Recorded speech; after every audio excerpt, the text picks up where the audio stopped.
Here is how you can log into Gmail on your mobile device. Hello everyone, welcome back to App Tutorial. In this video, I'll show you how you can log into your account on Gmail. So let's start. First of all, open the Gmail app that you already have in your device.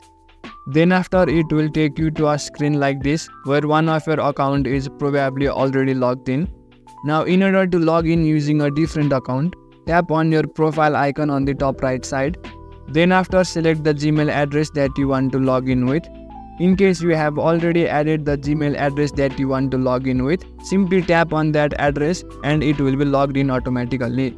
You don't have to enter the password.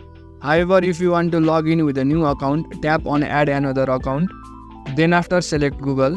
Now you can either enter an existing email address or create a new account. After you have entered your email address, tap on next. Then after, it will ask you to confirm that you are not a robot. Complete whatever puzzle it asks you.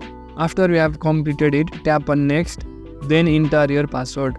After you enter your password to the Gmail account, simply tap on next and your new Gmail address will be logged in.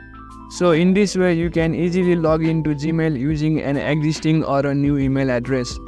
That's it for the video. Make sure to leave a like if you found this helpful and subscribe to the channel for further videos.